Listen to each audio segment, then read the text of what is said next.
ಒಂದು ನಿಮಿಷ ಇರಿ. ನಿನ್ನ ನೋವು ನಂಗೆ ಅರ್ಥ ಆಗುತ್ತೆ ಸುಬ್ಲಕ್ಷ್ಮಿ. ಕರ್ಕೊಂಡು ಹೋಗಿ. ಮೇಡಮ್ ಮೇಡಮ್ ಏನ್ ಹೇಳ್ತಿದ್ದೀರಾ ನೀವು? ನನ್ ಗಂಡ ಸತ್ತಿಲ್ಲ, ನಾನು ಬರಕ್ಕಿಲ್ಲ, ನನ್ನ ಬಿಡಿ, ನನ್ನ ಬಿಡಿ, ನಾನು ಬರಕ್ಕಿಲ್ಲ.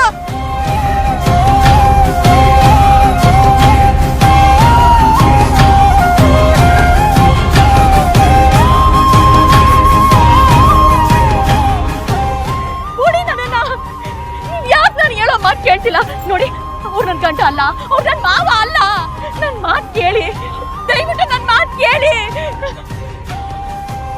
ಏನು ಏನ್ ಮಾಡ್ತಾ ಇದ್ದೀರಾ? ಬಿಡಿ ನನ್ನ ಅಂದ್ರೆ ಯಾಕೆ ಎಲ್ರು ಹಿಂಗ್ ಮಾಡ್ತಾ ಇದ್ದೀರಾ?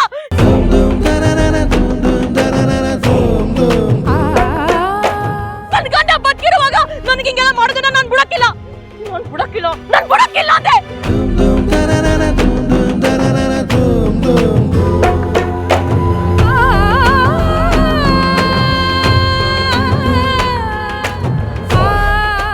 ಬಿಟ್ಬಿಡಿ ಅವಳನ್ನ, ಏನು ಮಾಡಬೇಡಿ. ಅವಳ ಮನಸ್ಸಿನಲ್ಲಿ ಇನ್ನೂ ಗಂಡ ಬದುಕೇ ಇದ್ದಾನೆ. ಅವಳು ಬದುಕಿರೋ ತನಕ ಮುತ್ತೈದಾಗೆ ಇರಲಿ. ಬಿಟ್ಬಿಡಿ ಅವಳನ್ನ.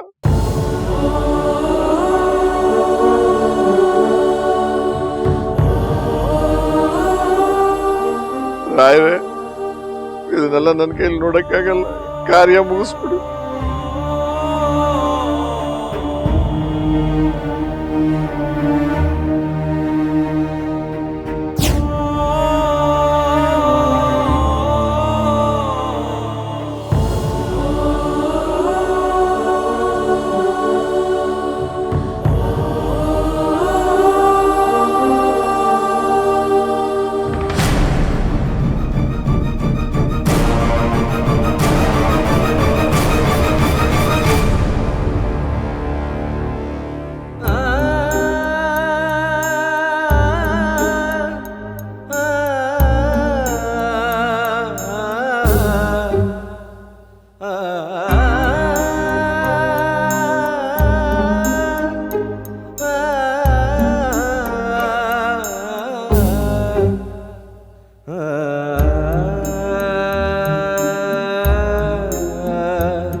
ಅಲ್ಲ, ಇಷ್ಟೆಲ್ಲ ಆದ್ರೂ ಹೆಂಡತಿ ಆದವಳ ಕಣ್ಣಲ್ಲಿ ಒಂದನಿ ನೀರು ಕೂಡ ಬರ್ಲಿಲ್ವಲ್ಲ. ಹಾಗೇನೆಲ್ಲ ಗಂಡ ಸತ್ತದಂತ ಹುಚ್ಚಾಗ್ಬಿಟ್ಟವಳೆ.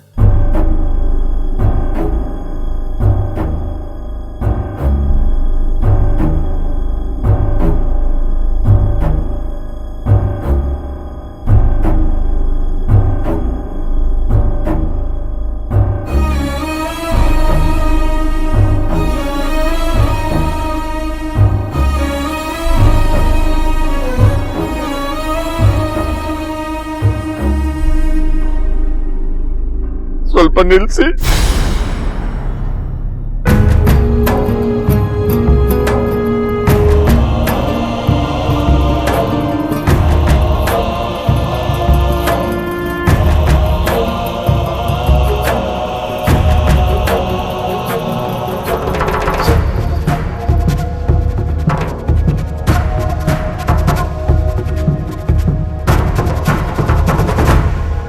ಹೋಗಮ್ಮ, ಒಂದೊಂದ್ಸಲಿ ನಿನ್ ಗಂಡನ ಮುಖ ನೋಡ್ಬಿಡು. ಇನ್ನೆಂದು ನಿನ್ ಗಂಡನ ಮುಖ ನೋಡಕ್ ಆಗಲ್ಲಮ್ಮ. ಇಲ್ಲ ಅನ್ಬೇಡಮ್ಮ. ಹೋಗಮ್ಮ, ಹೋಗು. ಹೋಗಕ್ಕಿಲ್ಲ ಅಂದ್ರೆ ಹೋಗಕ್ಕಿಲ್ಲ. ಯಾಕೆ ಅವರು ನನ್ ಮಾತು ನಂಬ್ತಿಲ್ಲ? ನನ್ ಗಂಡ ಸತ್ತಿಲ್ಲ.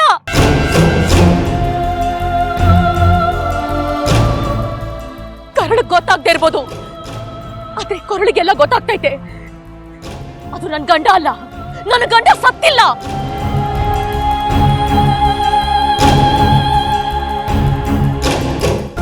ನನ್ ಗಂಡ ಇನ್ನೂ ಸತ್ತಿಲ್ಲ ಮಾವಯ್ಯ, ನನ್ ಗಂಡ ಇನ್ನೂ ಸತ್ತಿಲ್ಲ.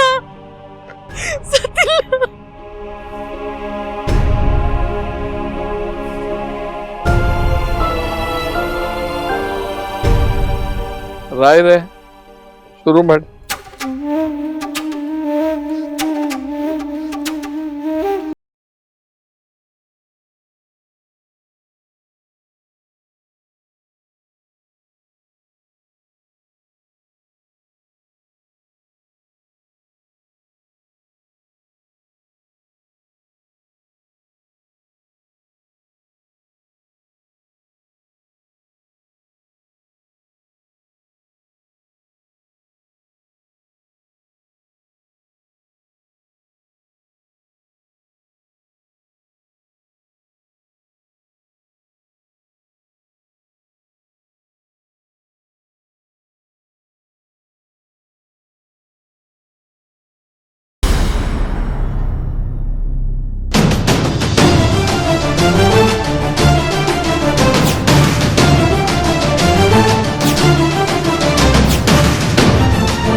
ಬಂದಿದ್ಯಾ?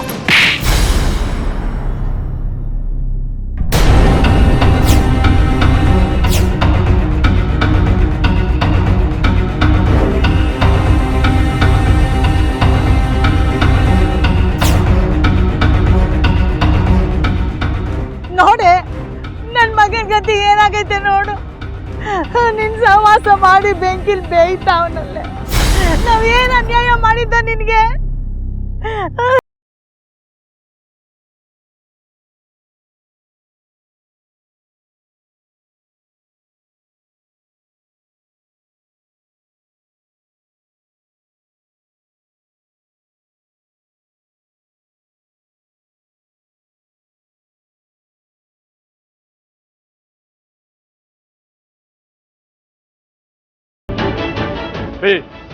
ನೀನ್ ಯಾಕೆ ಬಂದೆ ಇಲ್ಲಿ?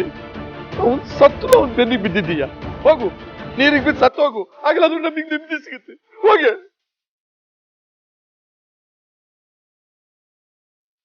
ನೋಡೆ ನನ್ ಮಗನ್ ಬದುಕಿ ಹೆಂಗ್ ಬೆಂದೋಯ್ತಾ ಇದೆ ನೋಡೆ. ನಾವ್ ಏನ್ ಅನ್ಯಾಯ ಮಾಡಿದ್ದೋ ನಿನ್ಗೆ ಆ ದೇವರು ಕೂಡ ನಿನಗ್ ಕ್ಷಮಿಸಲ್ಲ, ನಿನಗ್ ಕ್ಷಮಿಸಲ್ಲ. ಎಕ್ಸ್ಕ್ಯೂಸ್ ಮೀ, ನನ್ನನ್ನು ಯಾರೂ ಕ್ಷಮಿಸೋದ್ ಬೇಕಾಗಿಲ್ಲ. ಯಾಕಂದ್ರೆ ಅಲ್ಲಿ ಸತ್ತಿರೋದು ನಿಮ್ಮ ಮಗ ಅಲ್ಲ.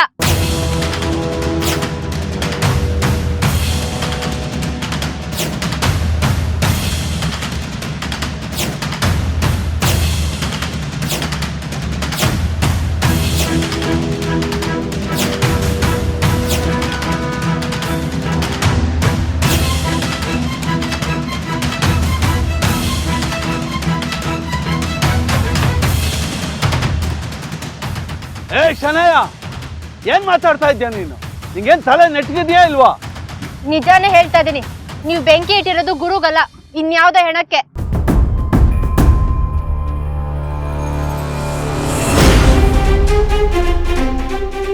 ಶನಯ್ಯ, ನಿನಗೆ ಸ್ವಲ್ಪನೂ ಮನುಷ್ಯತ್ವ ಇಲ್ವಾ? ಇಂಥ ಸಮಯದಲ್ಲೂ ನಾಟಕ ಮಾಡ್ಬೇಕಾ? ಗುರುಮೂರ್ತಿ ಅವ್ರ ಮುಖ ಐಡೆಂಟಿಟಿ ಸಿಗದೆ ಇರೋ ಹಾಗೆ ವಿಕಾರ ಆಗಿದ್ದು ನಿಜ. ಆದ್ರೆ ಪೊಲೀಸ್ನವರು ಗುರುಗೆ ಸಂಬಂಧಪಟ್ಟ ವಸ್ತುಗಳನ್ನೆಲ್ಲ ಕೊಟ್ಟಿದ್ದಾರೆ. ಗುರು ಕಾರಲ್ಲಿ ಅವ್ರಿಲ್ದೆ ಬೇರೆ ಯಾರಿರೋದು ಸಾಧ್ಯ? ಅದೆಲ್ಲ ನನಗೆ ಗೊತ್ತಿಲ್ಲ ರೀ, ಬಟ್ ಒಂದಂತೂ ನಿಜ, ಸತ್ತಿರೋದು ಗುರು ಅಲ್ಲ ಅಲ್ಲ ಅಲ್ಲ. ಸನಿಯಾ, ನಿಂದಮ್ಮಯ್ಯ ಅಂತೀನಿ. ನೀ ಹೇಳ್ತಿರೋದು ದಿಟ್ವಾ? ನೀ ಹೇಳ್ತಿರೋದು ದಿಟ್ಟ ನೀನಮ್ಮಿ? ಹೇಳವಾ, ಹೇಳ.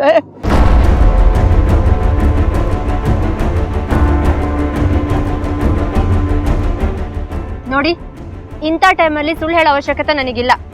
ಬೇಕಾದ್ರೆ ಪೊಲೀಸರೇ ಸಾಕ್ಷಿಗಿದ್ದಾರೆ, ಅವ್ರನ್ನೇ ಕೇಳಿ. ಇದರಲ್ಲಿ 2 ಫೈಲ್ಸ್ ಇದೆ.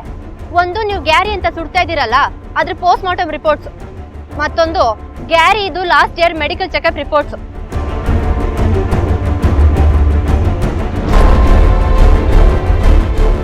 ಗ್ಯಾರಿ ಬ್ಲಡ್ ಗ್ರೂಪ್ ಬೇರೆ ಅಂಡ್ ಈ ಬಾಡಿ ಬ್ಲಡ್ ಗ್ರೂಪ್ ಬೇರೆ. ಅದು ಅಲ್ಲದೆ ಗ್ಯಾರಿ ಬಾಡಿಗೂ ಈ ಬಾಡಿಗೂ ತುಂಬಾ ಡಿಫ್ರೆನ್ಸ್ ಇದೆ. ಬೇಕಿದ್ರೆ ಚೆಕ್ ಮಾಡ್ಕೊಳ್ಳಿ. ತೋರಿಸಿ ಸರ್. ಅರುಣ್, ಹೋಗಪ್ಪ, ಒಂದ್ಸತಿ ಆ ರಿಪೋರ್ಟ್ ಚೆಕ್ ಮಾಡಪ್ಪ. ರಿಪೋರ್ಟ್ ತೋರಿಸಿ please. Can you open this?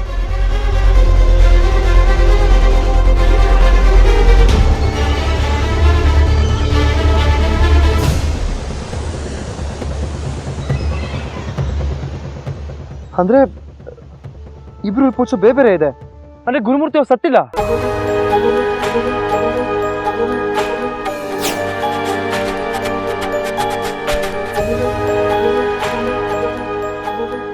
ಮಾವಯ್ಯ, ಮಾವಯ್ಯ, ಕೇಳಿಸ್ಕೊಂಡ್ರ? ನನ್ ಗಂಡ ಸತ್ತಿಲ್ಲ, ನನ್ ಗಂಡ ಸತ್ತಿಲ್ಲ. ನನ್ ಗಂಡನ ನಂಗೆ ಗುರ್ತಿಡಿಯಕ್ ಆಗಕ್ಕಿಲ್ವಾ ಮಾವಯ್ಯ? ನನ್ ಉಸಿರಿಗೂ ನನ್ ರಕ್ತದ ಕಣಕ್ಕೂ ನನ್ ಗಂಡ ಯಾರು ಅಂತ ಗೊತ್ತೈತೆ. ಅಂತಂದ್ರಾಗ ನಾನು ಹೇಳ್ದಾಗ ನೀವ್ ಯಾರು ನಂಬಲಿಲ್ಲ ಅಲ್ವಾ? ಗುರುಮೂರ್ತಿ ಬಾಳೆಗಾರ್ ಸತ್ತಿಲ್ಲ, ನನ್ನ ಗಂಡ ಸತ್ತಿಲ್ಲ, ನಾನು ಸತ್ತಿಲ್ಲ.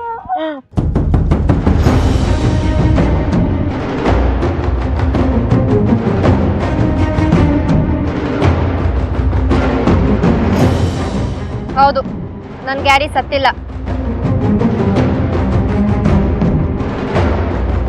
ಅಮ್ಮ, ಸನಿಯಾ,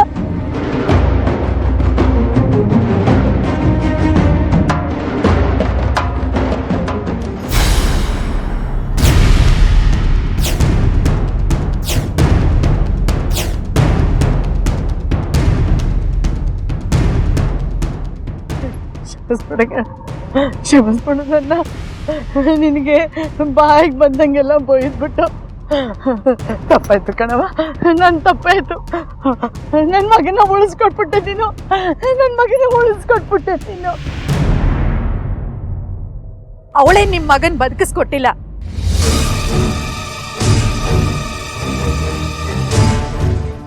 ಗುರು ಬದುಕಿದಾನೆ ಅಂತ ವಿಷಯ ತಿಳಿಸಿದ್ಲು ಅಷ್ಟೇ. ಅದೇನಾರಾಗಿರ್ಲಿ ಬರ್ತೆ, ಅದೇನಾರಾಗಿರ್ಲಿ. ಸತ್ತೇ ಹೋಗೋನೆ ಅಂತ ತಿಳ್ಕೊಂಡಿದ್ ನನ್ನ ಮಗನ್ನ ಇವತ್ತು ಇವಳು ಉಳಿಸ್ಬಿಟ್ಲು.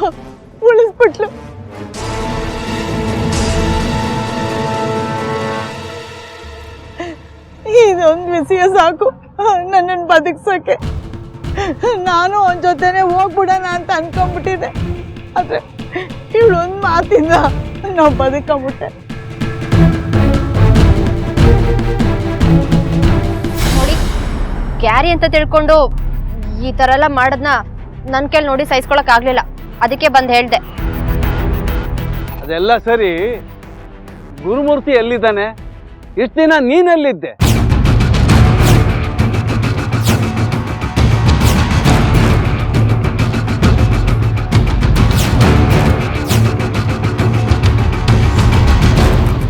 ಯಾಕಮ್ಮ ಸುಮ್ಮನೆ ನಿಂತಿದ್ಯಾ? ನಿನ್ನನ್ನೇ ಕೇಳ್ತಾ ಇರೋದು. ಆಯ್ತಲ್ಲ, ಹೋಗ್ಲಿ ಬಿಡಿ, ಆಗಿದ್ದು ಆಗೋಯ್ತು. ಈಗ ಇಲ್ಲ ಯಾಕೆ, ಮನೇಲಿ ಹೋಗಿ ಮಾತಾಡೋಣ ನಡೀರಿ.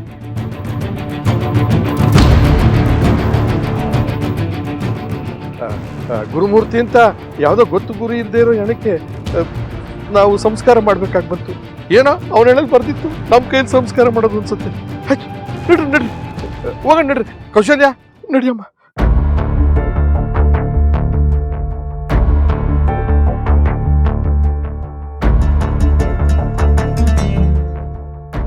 ಸುಬ್ಬಿ, ನಡೀವಿ ಹೋಗೋಣ.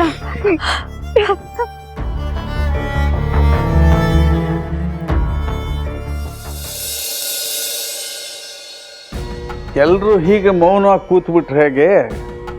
ಅಲ್ಲ, ಗುರು ವಿಷಯ ಏನು ಎತ್ತ ಅಂತ ಯಾರು ಕೇಳೋದಿಲ್ವಾ?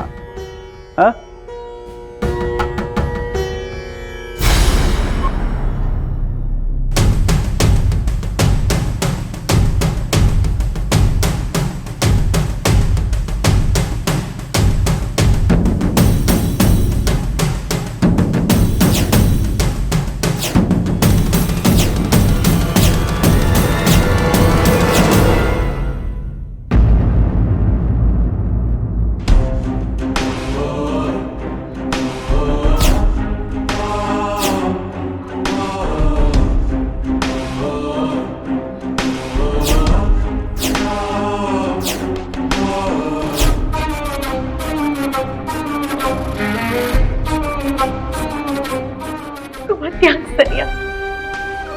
ಗಂಡ ಸತ್ತಿಲ್ಲ ಅಂತ ಇವ್ರಿಗೆಲ್ಲ ಹೇಳಿದಾಗ ಇವ್ರಿಗೆ ಯಾರು ನಂಬಲಿಲ್ಲ. ನೀನ್ ಬಂದು ಹೇಳಿದ್ಮೇಲೆ ಇವರೆಲ್ಲ ನಂಬಿದ್ರು. ಹಾಗಲ್ಲಮ್ಮ, ಅವಳ ಹತ್ರ ಇದ್ದಿದ್ದ ಎವಿಡೆನ್ಸು ಜೊತೆಗೆ ಇದೆಲ್ಲ ತೋರಿಸಿದ್ಲಲ್ಲ, ರಿಪೋರ್ಟ್ಸ್ ಎಲ್ಲ, ಹಾಗಾಗಿ ನಂಬೋ ಹಾಗೆ ಆಯ್ತಷ್ಟೇ.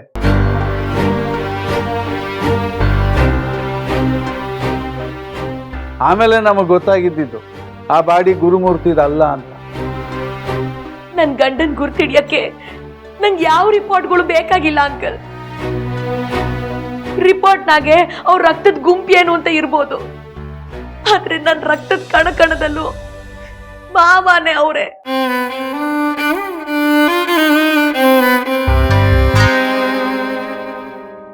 ನಾನು ಉಸಿರಾಡೋ ಉಸಿರಿನಲ್ಲೂ ಅವ್ರ ಹೆಸರೇ ಐತೆ. ಉಸಿರಿನಲ್ಲಿ ಉಸಿರಾಗಿರೋರ್ನ ಕಂಡಿಡಿಯಕ್ಕೆ ಯಾವ ರಕ್ತದ ಗುಂಪು ಬೇಕಾಗಿಲ್ಲ ಅಂಕಲ್. ಕ್ಷಮಿಸ್ಬಿಡಮ್ಮ ಸುಬ್ಬಲಕ್ಷ್ಮಿ. ಹೆತ್ತ ತಂದೆ ತಾಯಿಗಳಾದ ನಮಗೂ ಅದು ಗುರು ಅಲ್ಲ ಅಂತ ಕಂಡುಹಿಡಿಯೋದಕ್ಕಾಗಲಿ. ಇದರಿಂದಲೇ ಗೊತ್ತಾಗುತ್ತೆ ಅವನ ಮೇಲೆ ನಿನಗೆ ಎಷ್ಟೊಂದು ಪ್ರೀತಿ ಇದೆ ಅಂತ. ಒಬ್ಬ ಗಂಡಸ್ಗೆ ಹೆತ್ತವಳು ಮಾತ್ರ ತಾಯಿ ಅಲ್ಲಮ್ಮ, ಕೈ ಹಿಡಿದು ಕೊನೆ ತನಕ ಜೊತೆಲಿರೋಳು ಕೂಡ ಒಬ್ಳು ತಾಯಿ ಅನ್ನೋದನ್ನ ನೀನು ನಿರೂಪಿಸ್ಬಿಟ್ಟೆ.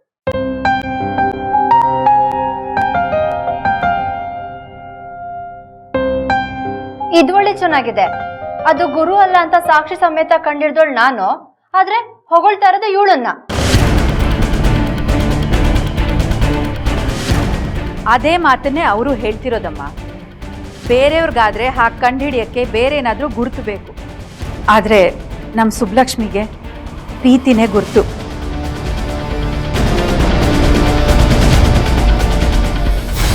ಓ ರಾಮಕೃಷ್ಣ, ಈಗ ಮಾತೆಲ್ಲ ಬೇಡ. ನನ್ನ ಮಗ ಸತ್ತಿಲ್ಲ ಅಂತ ಮನಸ್ಸಿಗೆ ನಿರಾಳ ಆಯ್ತು. ಆದ್ರೆ ನನ್ನ ಮಗ ಎಲ್ಲವನೇನೋ ಪ್ರಶ್ನೆ ಇನ್ನೂ ಕಾಡ್ತಾನೆ ಐತೆ. ಅದಕ್ಕೆ ಉತ್ತರ ಕೊಡಿ. ಹೌದು ಶನಾಯ, ಅವತ್ತು ರೆಸಾರ್ಟಿಂದ ಗುರುಮೂರ್ತಿ ಅವರು ನಿಮ್ಮ ಜೊತೆ ತಾನೇ ಬಂದಿದ್ರು. ಹಾಗಿದ್ಮೇಲೆ ಗುರುಮೂರ್ತಿ ಅವರು ಎಲ್ಲಿದ್ದಾರೆ ಅಂತ ನಿಮಗೆ ಗೊತ್ತಿರಬೇಕು. ಪ್ಲೀಸ್ ಹೇಳಿ, ಅವ್ರು ಎಲ್ಲಿದ್ದಾರೆ? ಎಲ್ಲಿದ್ದಾನೆ ಅಂದ್ರೆ ನನ್ಗೇನ್ ಗೊತ್ತು? ಸ್ಟೇಜ್ ಇಂದ ನನ್ ಜೊತೆನೆ ಬಂದಿರ್ಬೋದು, ಆಮೇಲೆ ಎಲ್ಲೋದ ಅಂತ ನನ್ಗೂ ಸರಿಯಾಗಿ ಗೊತ್ತಿಲ್ಲ.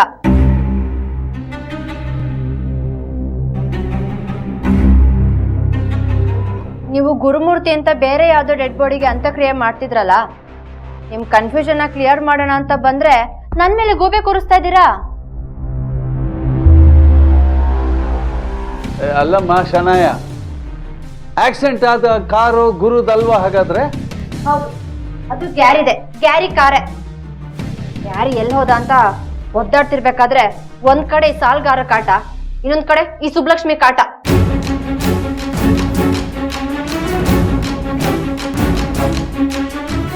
ಅದಕ್ಕೆ ಸ್ವಲ್ಪ ದಿನ ದೂರ ಹೋಗೋಣ ಅಂತ ಅನ್ಕೊಂಡೆ.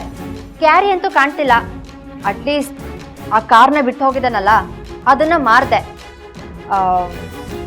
ಸತ್ತಿರೋನು ಆ ಕಾರ್ನ ನನ್ನ ಹತ್ರ ಪರ್ಚೇಸ್ ಮಾಡಿನೋರೇ ಇರ್ಬೋದು. ಅದಕ್ಕೋಸ್ಕರ ನೀವೆಲ್ಲ ಕನ್ಫ್ಯೂಸ್ ಆಗಿದ್ದೀರಾ ಅಷ್ಟೇ.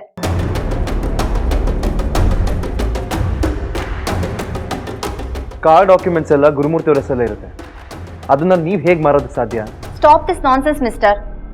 ಸುಮ್ನೆ ನನ್ನ ಮೇಲೆ ಅಪವಾದ ಹೊರ್ಸಕ್ ಬರಬೇಡಿ. ನಿಮ್ ಪ್ರಶ್ನೆಗಳಿಗೆ ಉತ್ತರ ಕೊಡೋ ಅವಶ್ಯಕತೆ ಇಲ್ಲ. ಆದ್ರೂ ಹೇಳ್ತೀನಿ, ಸಾಲ್ಗಾರು ಮನೆ ಹತ್ರ ಬರ್ತಿರ್ಬೇಕಾದ್ರೇನೆ ಗ್ಯಾರಿ ಆ ಕಾರ್ನ ಮಾರೋಣ ಅಂತ ಎಲ್ಲಾ ಪೇಪರ್ಸ್ಗೂ ಸೈನ್ ಮಾಡಿಟ್ಟಿದ್ದ. ಇನ್ನೇನ್ ಮಾರ್ಬೇಕು ಅನ್ನೋಷ್ಟರಲ್ಲಿ ಗ್ಯಾರಿನ ನಿಮ್ಮ ಆಫೀಸಲ್ಲೇ ಕೆಲ್ಸಕ್ಕೆ ಸೇರ್ಸ್ಕೊಂಡ್ರಿ. ಆಮೇಲೆ ಏನೇನಾಯ್ತು ಅಂತ ನಿಮ್ಗೆ ಗೊತ್ತಲ್ಲ.